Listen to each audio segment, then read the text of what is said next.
right, well, it is a couple days later, and we are gonna try this again.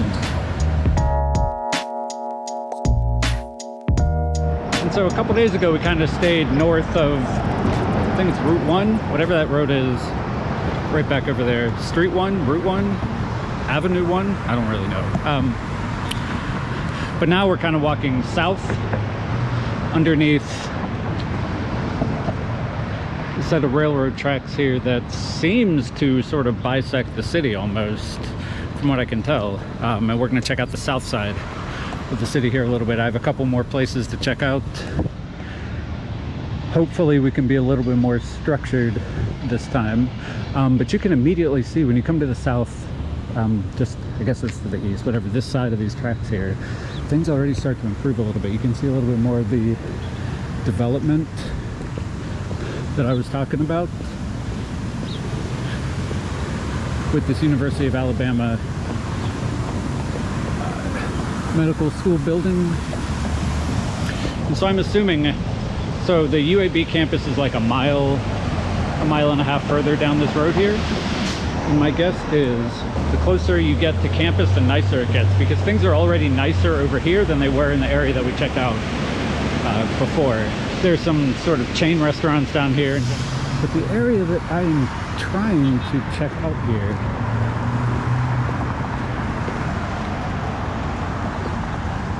called Railroad Park, and there's actually kind of two parts to this. So the first is Railroad Park, which is a giant, I believe, 19-acre park that opened in 2010 on the grounds of an old, no longer used rail line. It seems to be sort of a good representation, along with the other thing that we're going to check out in a minute here, of Birmingham's attempt to revitalize a little bit and sort of turn unused areas into public green spaces and more inviting areas for the public. And actually, I think this is it here. Although these apartments look kind of nice. I don't know, I guess they're apartments.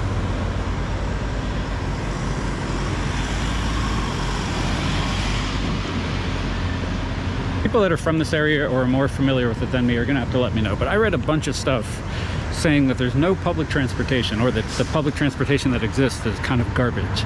But I've been seeing a ton of stops, a ton of buses, stuff that looks like it should be okay.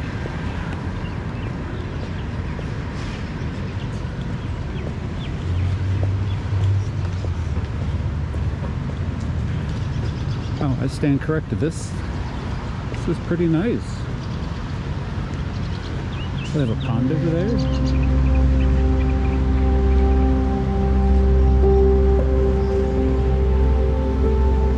Yeah, this isn't too bad at all.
This is really nice.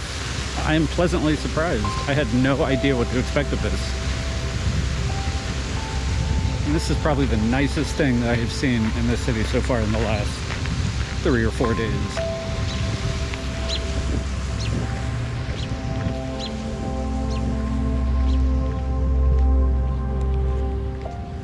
All right, and so just around the corner here, actually, like I've been saying, just where we were, sort of in my mind, the second half of this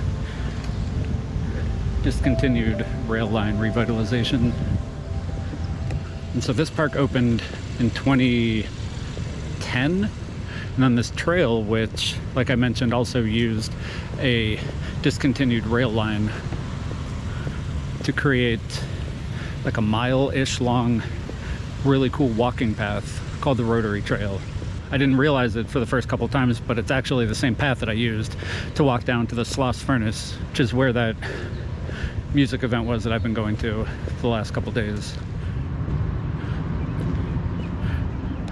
Like, there are either active, abandoned, or revitalized and repurposed factories everywhere here. There are rail lines, active rail lines, that still run through the city, seemingly everywhere, at least in the areas that I've been in downtown here.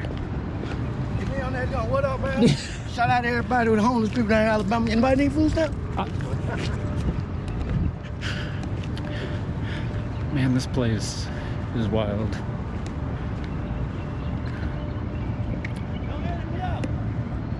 He's still yelling about food stamps back there.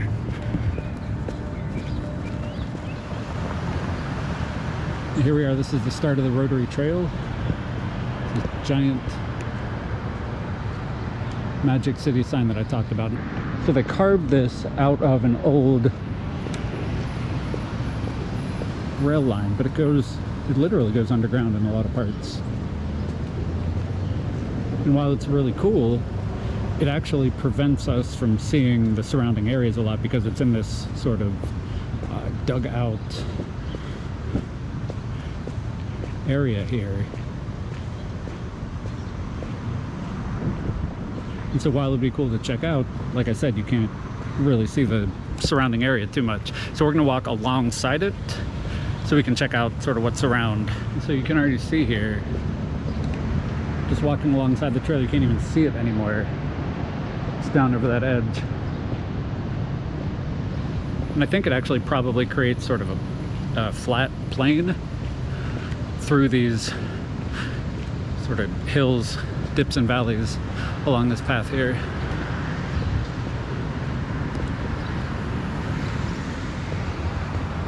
The trail, you see, like, that'd be really cool to walk down, but if we were to take the time to walk down and walk through all of that, we would miss all of this stuff. I think this is a really cool example. I don't think I've said it yet. The reason why I'm choosing this path is because it seems like a cool example of new versus old. There's a lot of really neat, sort of revamped, revitalized, reused shops along the path here. There's new housing, but there's also signs of the old as well, the old industrial roots. So this is the 22nd Street Bridge that goes over top of the rail lines here, where trains have been coming and going all day and all night since I got here. But you can see off in the distance here the Sloss Furnace, the blast furnace where for decades pig iron was created. See way out there. And so that's where we're heading now.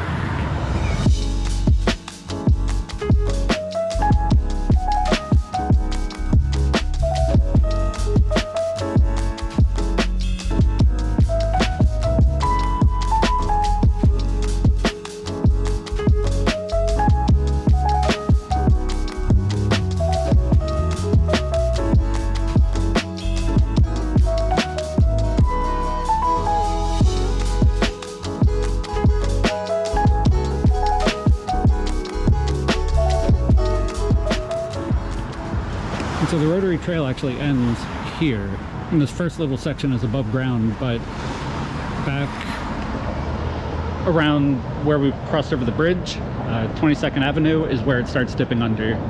So let's take a look at this really quick.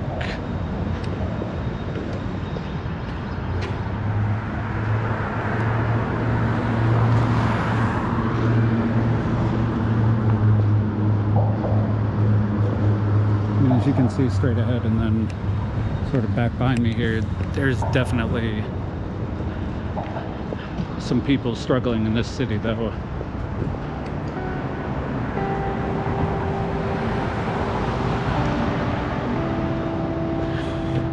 like I mentioned, when I came down here in the middle of the night, every one of these benches was being slept on.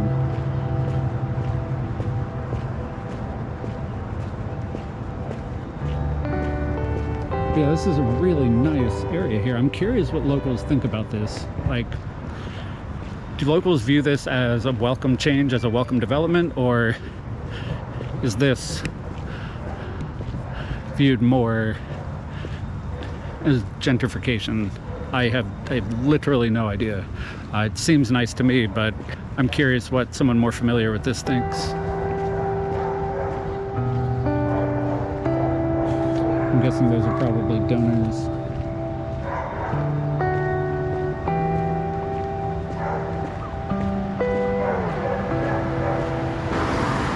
And so once you get down here another block or two, this sort of revitalization construction piece stops, and it just turns more sort of not touched industrial.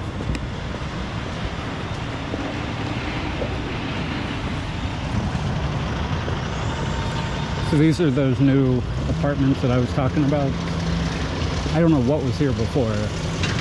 I don't know if it was more buildings like this or what.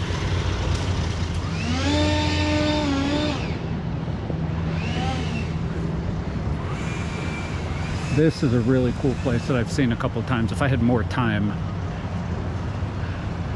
I'd go and check that out.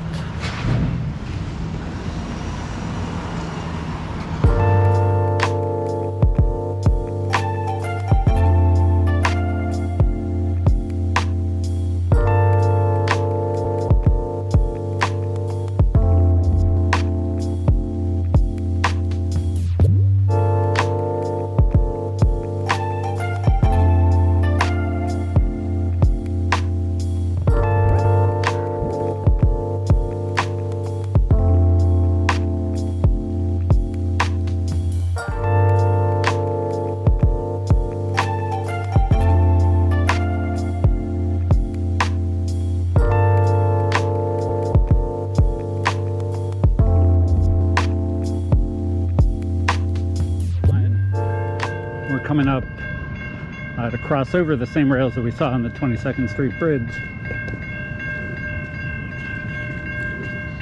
These have been going off non-stop for like 4 days now. 3 days. 4 days.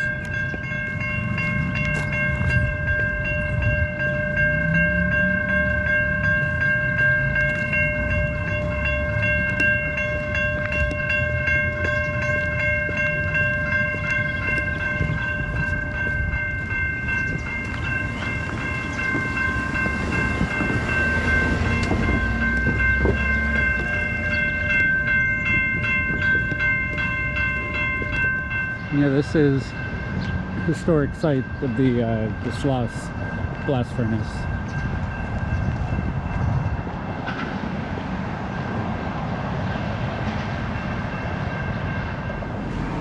And this is where we entered, and you can still see some of this stuff, but yeah, so let's cut to that footage now, and then I will see you on the other side when we are headed to our last location that I'm super excited to check out. The Sloss Furnaces are one of Birmingham's most iconic landmarks, standing as a testament to the city's industrial roots. Founded in 1882 by Colonel James Sloss, this enormous iron-producing facility played a critical role in shaping Birmingham into a major industrial hub. For nearly 90 years, the Sloss Furnaces were at the heart of the city's booming iron and steel industry. At Sloss, the iron-making process relied on blast furnaces, huge towers where iron ore, coal, and limestone were loaded from above and blasted with hot air from below. The intense heat, reaching over 3,000 degrees Fahrenheit, would melt the iron ore, separating it from impurities. The molten iron was drained from the base of the furnace then and cast into molds as pig iron, which were then sent to steel mills for further refinement. Sloss was crucial in providing that pig iron needed for steel production, supporting the construction of railroads and fueling the city's economy. But working here wasn't easy. Hundreds of laborers, many of them African American, faced dangerous conditions every day in the harsh, sweltering environment of the furnaces. By the 1960s, demand for pig iron had begun to decline. This was largely due to the technological advances and the shift to more efficient steelmaking processes, like the Bessemer and basic oxygen processes, which made older blast furnaces like Sloss less competitive.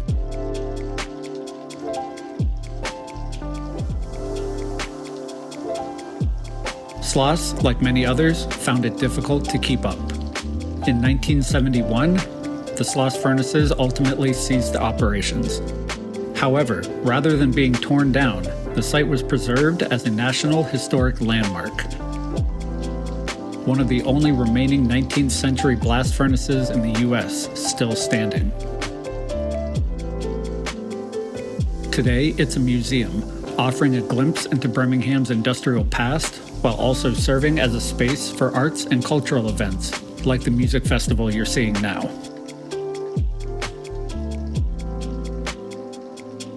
Sloss Furnaces is a perfect example of how Birmingham is repurposing its industrial history for modern use, and is a symbol of the city's resilience and its ability to evolve from its industrial roots into something new and modern.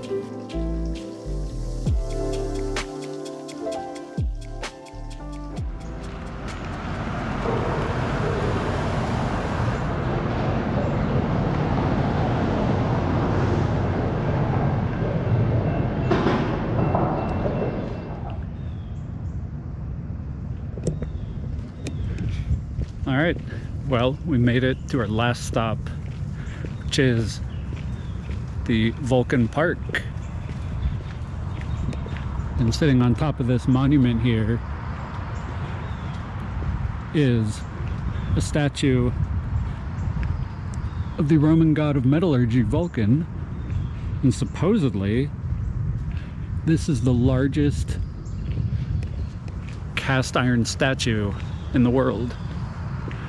And so I wanted to come and check this out because, so as you can see, you can go up to the top there, and I think we're gonna get some cool views there. But also I think right here, you can get some cool views of the city on top of that hill, or those hills that I was pointing out earlier. I think this would be a really cool location, kind of end our little exploration of Birmingham.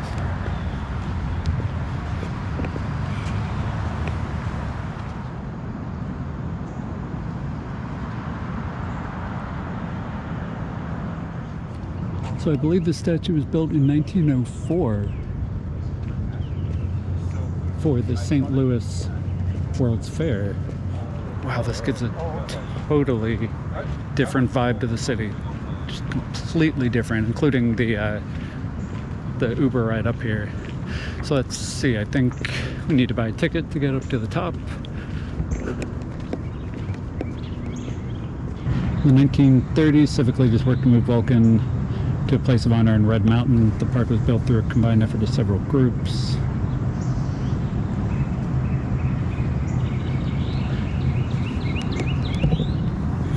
So I wonder where it's sat for 30 years. Red Mountain was named for its red iron-rich soil, sandstone 50 feet, iron ore.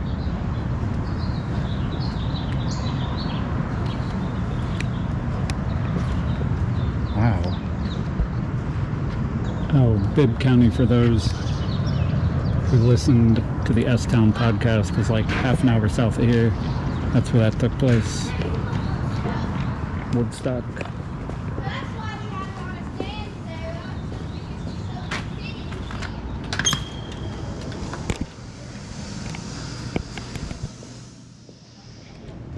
So I just walked through the museum and gift shop and came across this. Let me show you.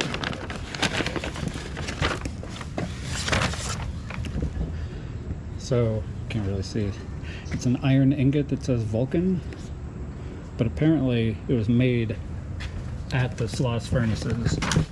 I was asking the lady how that's possible when that's been shut down for like half a century or more. They apparently still do different like art events and sort of whatever, and so one of them is like metallurgy. You can still use some of the infrastructure there to do stuff, and so while it wasn't made like 60 years ago, it was made using that same infrastructure with a more current, I guess, event or demonstration, if you will. So still super cool. And I don't know why I'm walking down to the parking lot. So let's get back up here. Just was looking for some shade. The ticket that I got that gets you into the museum and up to the top of the tower here only costs $6. $6. So let's go up to the top and see what that's about. Unbelievable.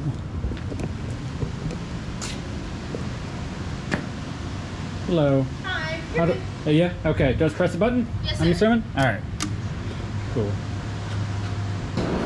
Have a good one. You too.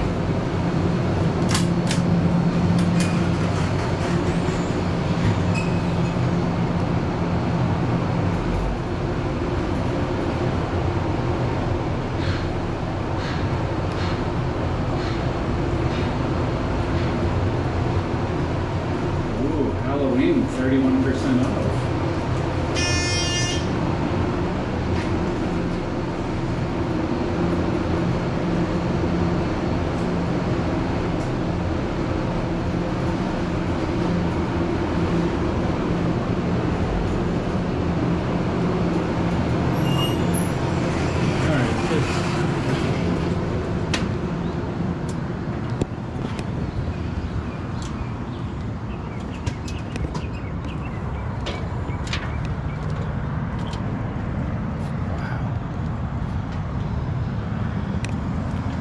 Alright, so I can't even look down, but it's not a solid floor, and this makes me horrendously uncomfortable. As you can see, Sloss out there, the downtown area where we started.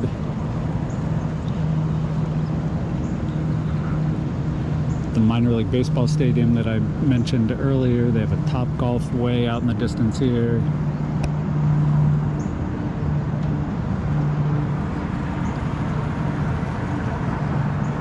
This just gives a whole new perspective to Birmingham. I bet this looks really cool at night too. You can see the lights. Where are they at here? I don't even know. Somewhere here, there. And you can see, oh goodness, looking up is not working either. Goodness, I can't look up, I can't look down. Oh my goodness, no. So the Birmingham airport is way off in the distance out there, and you can see the planes coming in on the horizon. I want to spend more time up here, but every time I accidentally look down, I feel like I'm going to pass out. So, just can't do it. What an unbelievably cool view, and I am borderline getting sick to my stomach with this floor being see-through like this. I'm apparently slightly afraid of heights, so I'm going to step in here. Okay. I didn't think I was afraid of heights. Apparently I'm afraid of heights when I'm this high up off the ground with a transparent, see-through, whatever you want to call it, floor. But I gotta get out here to finish this video. So you know what?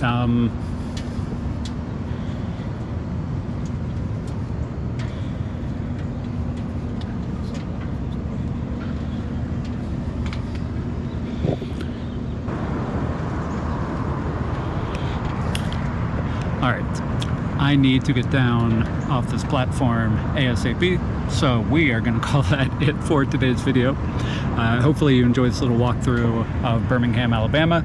If you did, you know the drill. Like button, subscribe if you feel so inclined, leave a comment, hit the little notification bell to let you know when I upload next.